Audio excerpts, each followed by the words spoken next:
नमस्कार, मैं पेन बाजपेयी अपने YouTube चैनल मैं पेन बाजपेयी पे आपका बहुत बहुत स्वागत करता हूं। अगर आप एसएससी के किसी भी 2022-23 के एग्ज़ाम की प्रिपरेशन कर रहे हैं, चाहे वो CHSL का एग्ज़ाम हो, CGL का एग्ज़ाम हो, MTS का एग्ज़ाम हो, CPO का, स्टेनो का, किसी भी एग्ज़ाम की अगर आप प्रिपरेशन कर रहे हैं और GS के बारे में आप परेशान हैं कि GS एसएससी कहाँ से पूछती है, किस बुक से पढ़ें ताकि हम एक डिसेंट स्कोर कर सकें। अब एसएससी के एग्ज़ाम में डिसेंट स्कोर क्या माना जाएगा? अगर आप 35+ स्कोर करते हो तो वो बहुत अच्छा स्कोर माना जाएगा। अगर कोई ये थंबनेल लगा के वीडियो बना रहा है कि 40+ स्कोर कर सकते हो, 45+ स्कोर कर सकते हो, तो वो आपसे झूठ बोल रहा है। एसएससी के एग्ज़ाम में इतना स्कोर करना पॉसिबल नहीं, वो आपके लक बेसिस पे भी डिपेंड करता है। लेकिन हाँ, 35+ स्कोर आप कर सकते हो। 30 से 35 अगर आप स्कोर करते हो तो वो एक डिसेंट स्कोर माना जाता है। आज के इस वीडियो में मैं सिर्फ आपको एक बुक बताऊंगा जीएस की। अगर आपने इस बुक पे अच्छे तरीके से काम कर लिया तो आपके जो कॉन्सेप्ट हैं, जो बेसिक कॉन्सेप्ट हैं, वो बहुत अच्छे तरीके से क्लियर हो जाएंगे।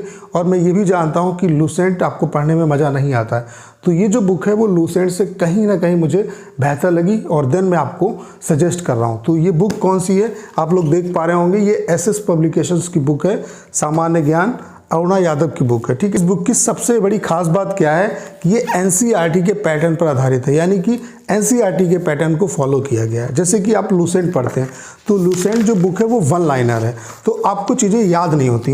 इस बुक में क्या है कि जितने भी चैप्टर हैं, जहाँ जहाँ से क्वेश्चन आपके आते हैं वनडे एग्जाम में, वो सारे कवर किए हुए हैं। आप लोग देख पा रहे होंगे मतलब कौन कौन से चैप्टर दिए हैं। जितने भी लूसेंट में चैप्टर हैं वो सारे यहाँ पे, जैसे सामान्य भूगोल है, फिर भारत का भूगोल है, फिर पर्यावरण एवं परिस्थिति, जितने भी मतलब चैप्टर हैं वो सारे दिए हुए हैं इसमें। ठीक है, आप सब पढ़ सकते हैं, साइंस है, सब कुछ है, मतलब जो भी आपका जीएस में आता है वो सारा कुछ है। अगर आप इसे अच्छे तरीके से पढ़ लेते हैं तो सारे आपके जो कॉन्सेप्ट हैं वो क्लियर हो जाएंगे। सबसे बड़ी खास बात क्या है कि इस बुक को मतलब जिस तरीके से आप कोई कहानी वगैरह पढ़ते हो उस तरीके से सारी चीज़ों को समझाया गया। जैसे आप एनसीईआरटी की बुक पढ़ते हो तो उसमें हर एक चैप्टर होता है, तो चैप्टर वाइज चीज़ों को एक स्टोरी के रूप में कंपाइल किया जाता है। तो इस बुक में भी कुछ इस तरीके से किया गया है। ज़्यादा से ज़्यादा जो चीज़ें हैं उनको इमेज के माध्यम से समझाने का प्रयास किया गया।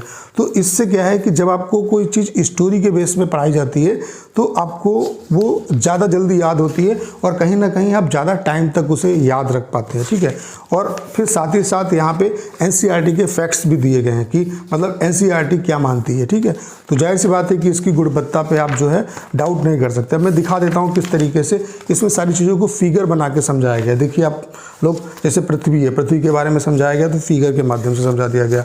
सूर्य ग्रहण और चंद्र ग्रहण को समझाया गया तो फिगर के माध्यम से समझा दिया गया। इसी तरीके से आप लोग देख पा रहे होंगे पृथ्वी की आंतरिक संरचना, इसके बारे में फिगर के थ्रू समझा दिया गया। उसके अलावा आप लोग देख पा रहे होंगे भूपटल परिवर्तनकारी बल, तो इसको फिगर के माध्यम से समझाया गया। इसी तरीके से आप लोग देख पा रहे होंगे। तो ज़्यादा से ज़्यादा जो फोकस किया गया है वो किस पे किया गया है? फिगर्स पे किया गया है। और जो भी मतलब चैप्टर हैं उनको कहानी के रूप में प्रस्तुत करने का प्रयास किया गया। और सबसे बड़ी खास बात क्या है कि एनसीईआरटी के पैटर्न पर है। तो इससे आपको फ़ायदा क्या होगा?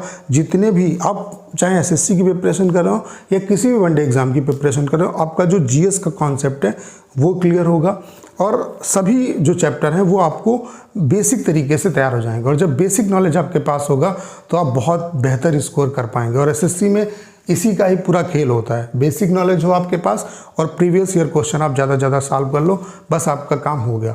और जीएस को आपको हल्के में नहीं लेना है, क्योंकि इस टाइम पे जो सिनेरियो चल रहा है उसमें ऐसा नहीं है कि आप 3 सब्जेक्ट पे फोकस करके एक को इग्नोर कर दो, जीएस को इग्नोर कर दो, जैसा कि 2015 से पहले होता था। अब अगर इस टाइम पे आपको सिलेक्शन लेना है तो जीएस में भी आपको अच्छा स्कोर करना पड़ेगा। जैसे कि कुछ एग्ज़ाम तो सिर्फ आपके प्री बेस्ड होते हैं, जैसे कि CHSL का एग्ज़ाम है ये प्री बेस्ड है, MTS का एग्ज़ाम जो है वो प्री बेस्ड है। आप मतलब जितना प्री में बेहतर स्कोर कर पाएंगे वो आपके लिए अच्छा होगा। तो ये बुक मुझे लूसेंट से इस मायने में अच्छी लगी कि यहाँ पे 1 लाइनर चीज़ें ना दे करके कहानी के रूप में सारी चीज़ों को बताया गया है और एनसीईआरटी का जो पैटर्न है उसको फॉलो करते हुए सारी चीज़ें बनाई गई हैं।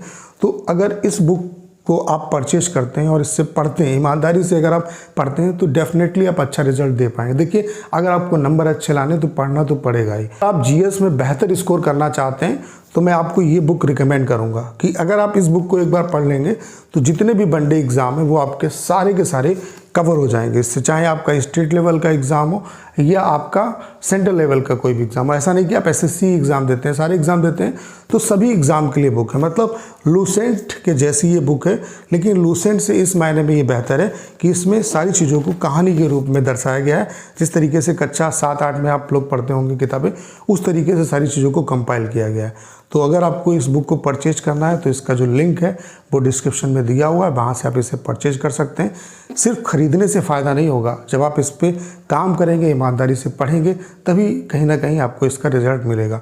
तो उम्मीद करता हूँ कि सारी जानकारी आप बेहतर तरीके से समझ पाए होंगे। आपको करना क्या है, इस वीडियो को ज़्यादा से ज़्यादा शेयर करना है। उसके अलावा अगर आप चैनल पर नए हैं और आपने अभी तक इसे सब्सक्राइब नहीं किया है तो प्लीज़ चैनल को सब्सक्राइब करना मत भूलिएगा।